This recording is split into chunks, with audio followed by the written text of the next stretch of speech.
This evening on ENN Tonight. Elon's tuition will increase by $2,300 in the 2025-2026 school year. President Trump has signed an executive order to remove diversity, equity, and inclusion policies from government agencies. And a deep dive into what the TikTok ban and extension mean for the United States. Anytime a president of the United States ignores the three branches of government, that is not a good thing. Those stories and more. ENN Tonight starts now.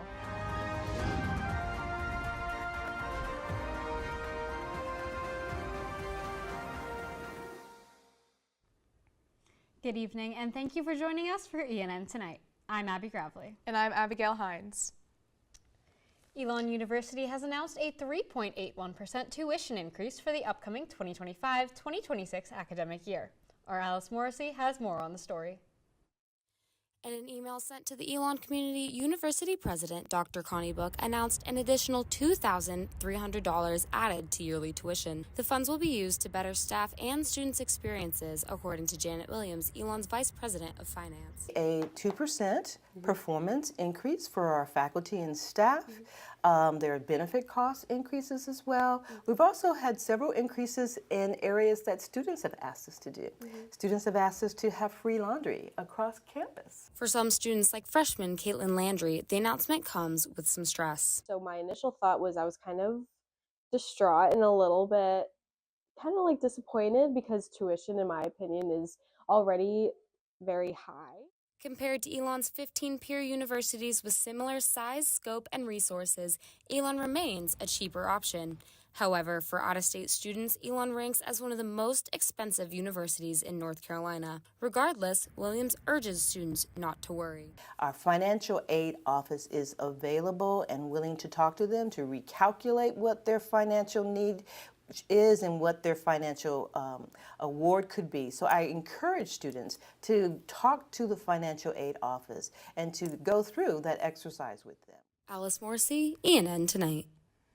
For more about how Elon's tuition compares to other schools in North Carolina and across the country, we have Nia Bedard live in studio. Thank you, Abby. With Elon's tuition increasing 3.81% for the 2025-26 academic year, this is the first time tuition has increased by less than 4% since the 2021-22 academic year. Behind me, you can see the increase of Elon University's tuition since 2000, which has increased by almost 243% in the last 25 years. Now here you can see a breakdown of where this increase in tuition is going, according to Elon University, with 50% going to salaries and benefits, 16% going towards scholarships, and 13% going to operations, with the other 15% going to auxiliary costs, electricity, and much more. Next, you can see how Elon University compares to its 15 peer institutions. This is a group of institutions that Elon's long-range planning committee feels as if it compares to Elon based on size, scope, and resources. And as you can see, we're on the lower end of cost of attendance, only being more expensive than James Madison and Marquette University. However, when you look at how Elon compares to the top 16 schools in North Carolina, Elon is the 4th most expensive school in the state, according to U.S. News & World Report.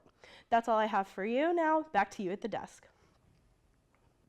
For more on the tuition increase, visit our website at elonnewsnetwork.com. President Trump signed executive orders that aim to end diversity, equity, and inclusion, or DEI, programs within the government. This order is also turning its attention to ending DEI within private companies and institutions. Elon's Vice President for Inclusive Excellence, Randy Williams, told ENN that the university is keeping a close watch on how this might affect higher education, stating, "How the current administration's executive orders will translate into specific requirements and impacts for colleges and universities remain unknown, and I understand how many people in our campus community may feel uncertain and anxious about the implications of these executive orders. While consulting with the rest of Elon's leadership team, I am monitoring developments, receiving updates, and continually reviewing these executive orders and their potential impacts and process implications."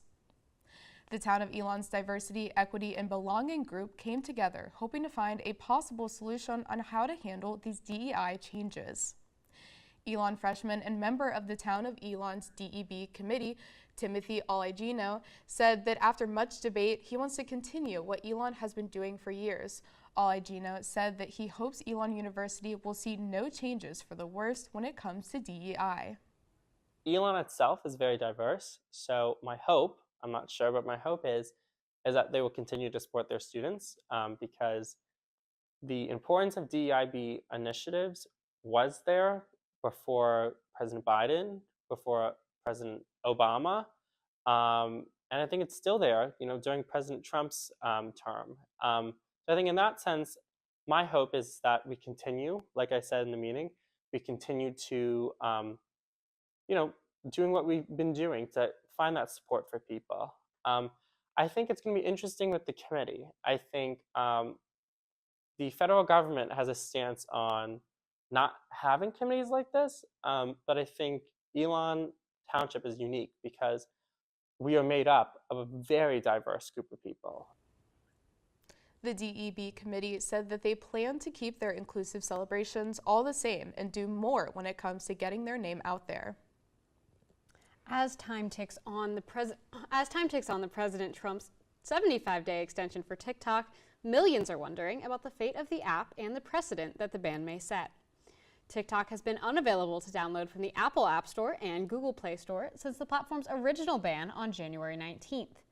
Last spring, Biden signed the Protecting Americans from Foreign Adversary Controlled Applications Act, which gave TikTok's Chinese parent company, ByteDance, until January 19, 2025, to sell the platform to an American-owned entity. Under Trump's recent executive order, he advised the U.S. Attorney General to not enforce the ban, giving the app more time to find a new owner. Elon professor Israel Balderas has been outspoken about the impact the executive order and ban could have on future interpretation of the First Amendment. Balderas says Trump's executive order ignored the actions of the other two branches of government entirely. This is not about a social media app. This is about how my students, my kids, the future of leadership in America, how are they going to fight the system? How are they going to fight the government? Because what I'm hoping is they see this and they go, if we don't fight for the First Amendment now, slowly and surely, we're going to lose this right. To read more from ENN's interview with Israel Balderas, pick up a copy of The Pendulum this Wednesday. The town of Elon has submitted a federal grant proposal to redevelop Haggard Avenue. The project, which would include adding sidewalks to promote pedestrian and cyclist safety, is estimated to cost $7.6 million. The plan comes as a result of multiple accidents along Haggard involving pedestrians and will prioritize lowering speeds and promoting right-of-way clarity. According to town manager Rich Rodner, the redevelopment would be one of the biggest installation projects in town history.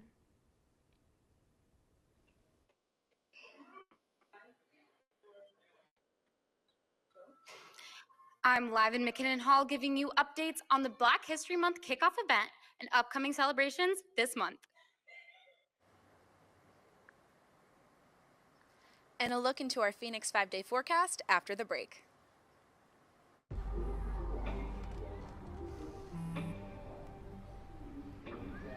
I don't know why you're so sad. You've got a roof over your head. You gotta stop with that depression stuff. That's what white people think. You all right? It just feels like it's coming from everywhere. Do you want to talk about it? You can talk to me if you're feeling sad. Whenever you need to talk, I'm here, okay? Whether it's our stories, the warmth of our laugh, or our family's secret sauce, we all bring something different to the table. So make some space. The power of connection is waiting right outside your comfort zone. Learn how you can help strengthen your community at belongingbeginswithus.org/teamup.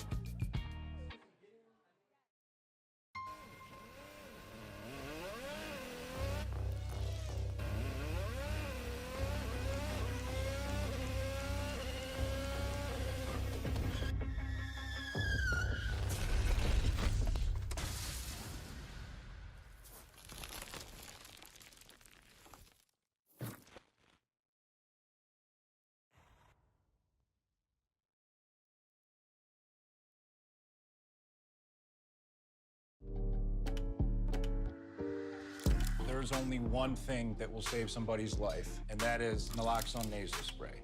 Get 911 on the phone, get the emergency responses there on their way.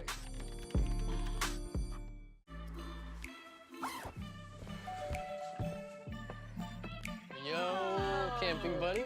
Okay, you guys ready? Dude, I thought you were driving. I thought you were driving. Oh, I never said I was driving. I definitely can't drive. Okay. If you're high, just don't drive. It's illegal everywhere. If you feel different, you drive different. Hate is loud, but love is the majority.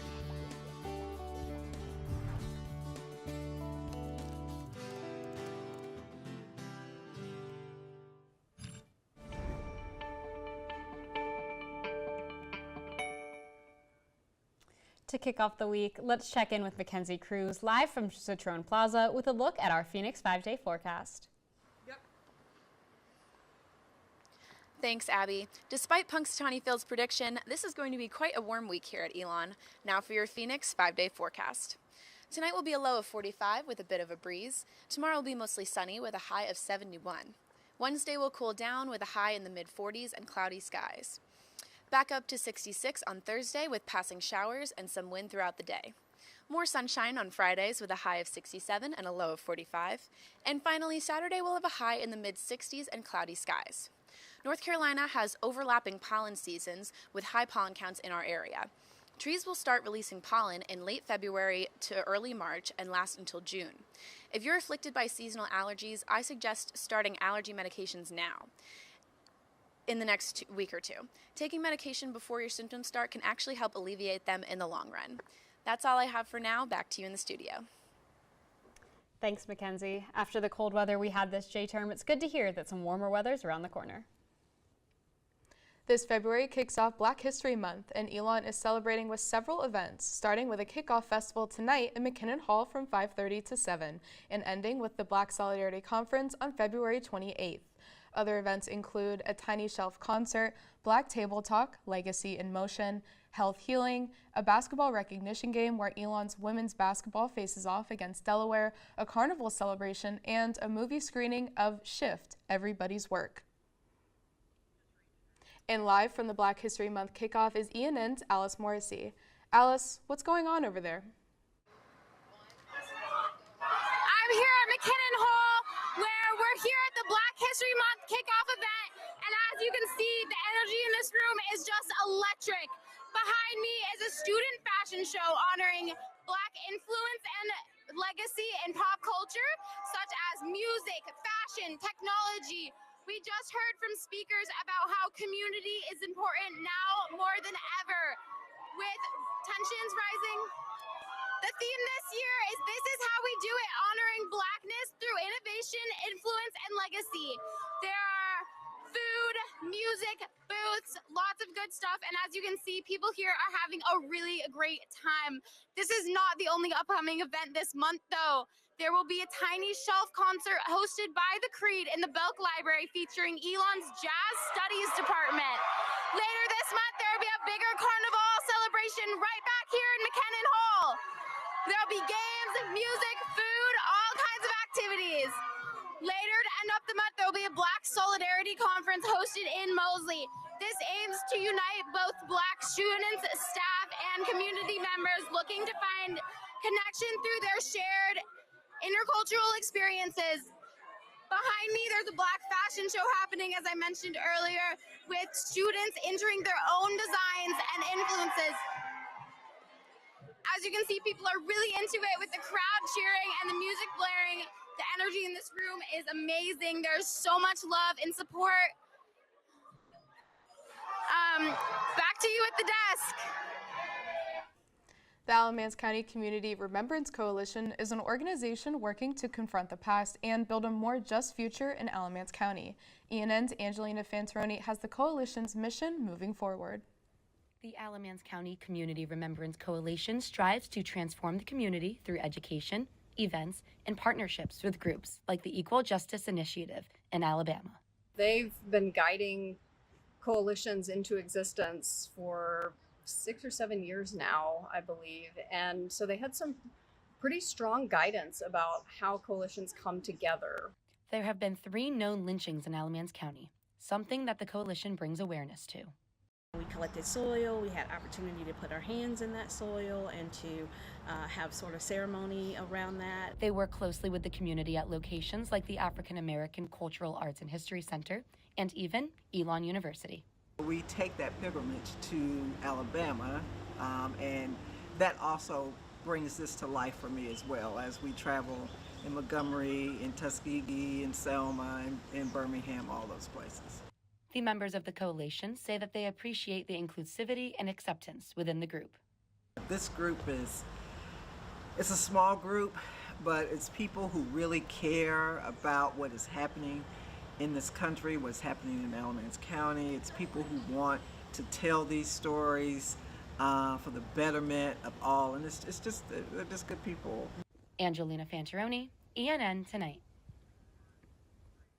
A vigil for Wyatt Outlaw, an Alamance County lynching victim, will be held on February 23rd in Graham, and a statewide gathering for different coalitions will be held in Chapel Hill in March.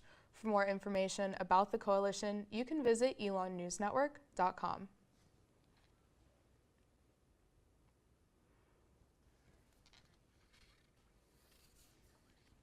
Elon in LA continues to face struggles due to the fires sweeping across the western coast. Our Alice Morrissey has the story. Elon and LA students both past and present grapple with the devastation of the fires across the Los Angeles area and the changes they bring to the learning environment.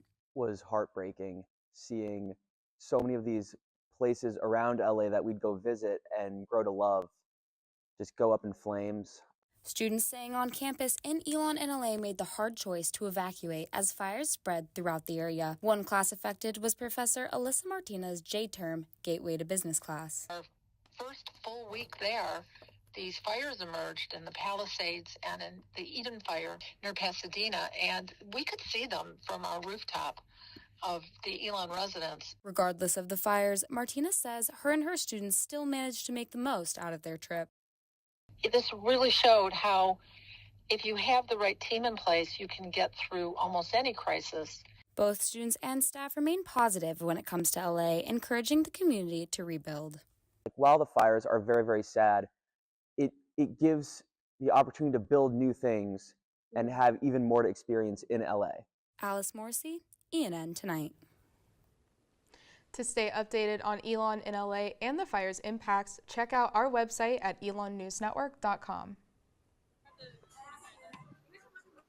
I'm here live outside Star Center to talk about a weekend full of Elon basketball. I don't think that many kids in my son's school even do it. He makes fun of his friend who vapes. He would never try it. She's into soccer. She's on the honor roll. She's just not the type. No way. No way. No way. No way. My kid would never vape. Get your head out of the cloud. Today, nearly 8,000 kids will start vaping. Maybe even yours. Learn about the dangers at talkaboutvaping.org.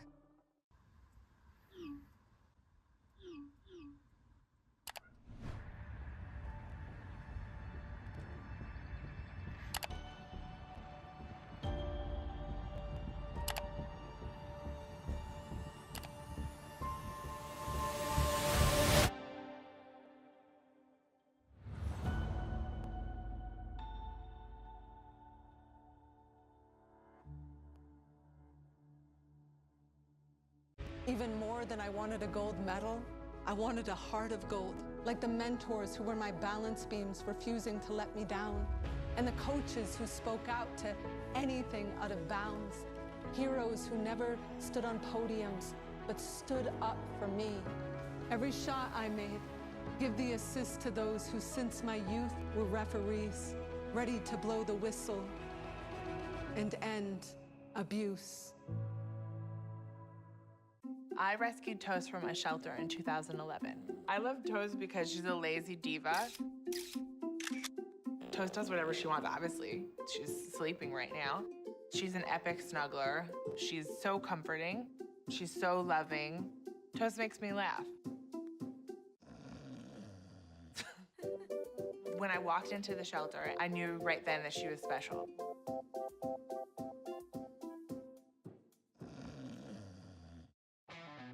Kudos, Carl. You've always had a need for speed. Racing anything with wheels, speed reading novels in record time, yelling out 3, 2, 1 at every traffic light. But this time, you've taken your power obsession to the next level. By purchasing this electric vehicle, you've given yourself instant torque that blows your old launch times away, which will keep you saying, "Woo-wee," every time you punch the pedal. Good for your adrenaline, great for the planet. That's the power of EV.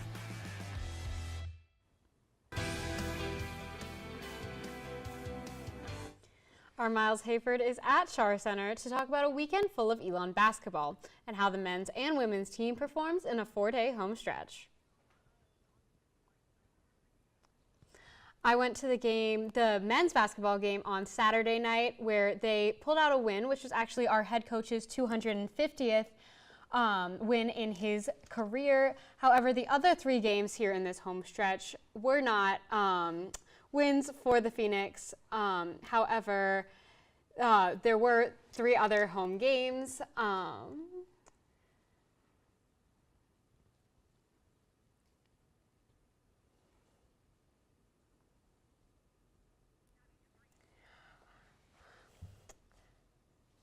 It's a big step for the program. On Saturday night, they got their 15th win, the most in a season since 2014-2015.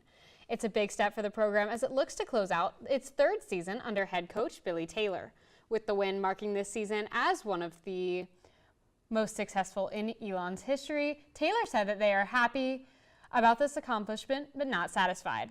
Miles Hayford has more. Thanks, Abby. I'm here outside Char Center, where we have seen tons of wins over the last few months from Elon basketball. Their teams are coming off 4 days of basketball over a 4-day stretch here. The men are 1-1 against Northeastern and Hofstra over the last few days, including on Saturday night, where they beat Northeastern to get their 15th win of the season, the most in a season since the 2014-15 season. It's a big step for the program as they look to close out their 3rd season under head coach Billy Taylor. It was also the 250th career win of Billy Taylor. Taylor said that the accomplishment makes them happy, but they are not satisfied. They will play 3 more home games here at Char Center before heading to Washington, D.C. for the conference tournament to play for a bid to the NCAA tournament. The women are also having success here and are 11-9 on the season. The bright spot of the team is Jada Angel, who has been named CAA Rookie of the Week 4 times. On Friday, they lost to William & Mary after trying to make a late comeback, but 23 turnovers and 11 straight missed shots to open the 4th quarter made the loss come. And then on Sunday, they lost to Monmouth 54-47 to create a 3-game losing streak. The Phoenix started off strong, but are now on a 3-game losing streak. They will look to bounce back. So red. It looks like I'm about to pass out. Now It's to hot Keithan in there. Gandhi for a snapshot of the latest men's game. The Phoenix now sit roughly middle of the pack in the CAA. They look to keep building momentum on the road to Washington, D.C. Keithan Gandhi has more.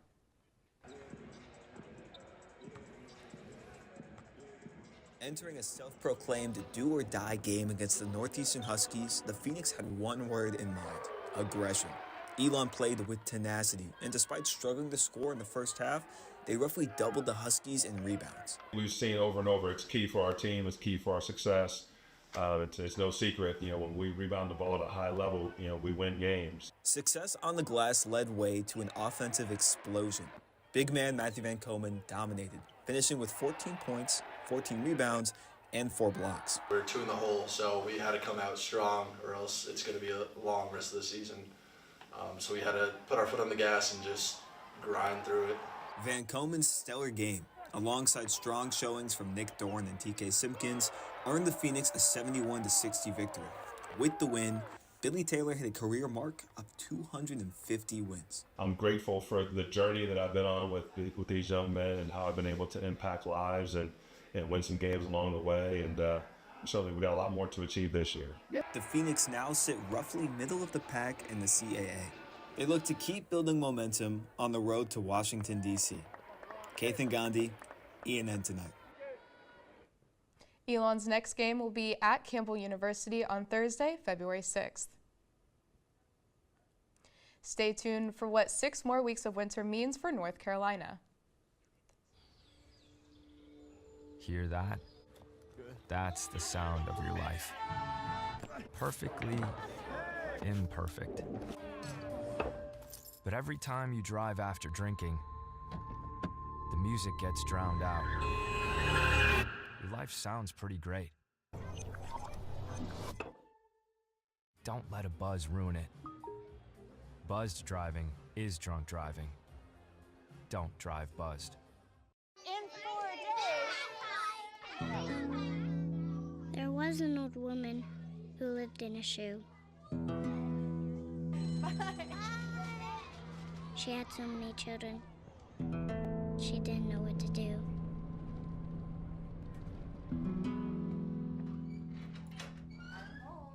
Did you have a good day at school? She gave them some broth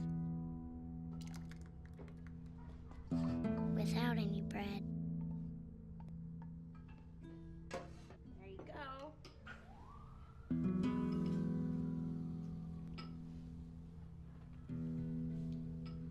And kissed them all soundly. Night night. Good night. And put them to bed. Hunger is a story we can end. End it at feedingamerica.org. Women are bad with money. That's what the world's been saying for centuries. But now we've got something to say. Save it. It's time to save ourselves by saving our money. Until we're no longer 80% more likely than men to live in poverty in retirement. Save it. The falsehoods, the feelings of fault. Then, the funds. Learn how to save for your retirement at wesaysaveit.org. I've always been told I gotta be strong. Thick skin, tough as nails. But to be everything for everybody, it wears on you. Black don't crack, they say. But it can. We all can. Reach out to a friend if you see them going through it. No matter who you are, being vulnerable is what makes us whole. Learn how to help at seizetheawkward.org. Punxsutawney Phil sees his shadow. This means he is predicting 6 more weeks of winter. This year, Punxsutawney Phil and his wife Phyllis celebrate their first year with 2 new pups. The Punxsutawney Phil Facebook page states that the babies, Sunny and Shadow, can be seen through the viewing window at the Punxsutawney Memorial Library's zoo. This year marks the 130th time the famous groundhog is searching for his shadow, according to the Pennsylvania Tourism Office. Sunday morning, Punxsutawney Phil wakes up to see his shadow, saying that winter is staying around. Although Punxsutawney Phil did see his shadow, the longer winter prediction should be looked at through another lens. Last night was one of the biggest nights of the year for the music industry. ENN's Rachel Hawley joins us live in studio to talk through reactions on social media about what happened throughout the event. Thanks, Abby. Tonight's social media recap is all about the Grammys. The 67th Annual Grammy Awards were hosted by comedian Trevor Noah for the 5th time in a row. Before the awards started, Kanye West and his wife Bianca Censori, who weren't invited to the ceremony, showed up unannounced to the red carpet. While on the carpet, his wife dropped the black coat she was wearing with nothing but a sheer mini dress underneath, leaving her completely naked. The couple then continued to be escorted away by security. And Jaden Smith arrived in the most unique outfit in the house. As far as the awards themselves, Sabrina Carpenter won her first and second Grammy with her Short and Sweet album for Best Pop Vocal Album, and her single Espresso won Best Pop Solo Performance. The Best New Artist was awarded to Chappell Roan, making this her first Grammy as well. Alicia Keys made a powerful statement when accepting her Global Impact Award, saying, quote, "DEI is not a threat, it's a gift. And the more voices, the more powerful the sound." The show provided a QR code where funds could be submitted to help support those affected by the LA wildfires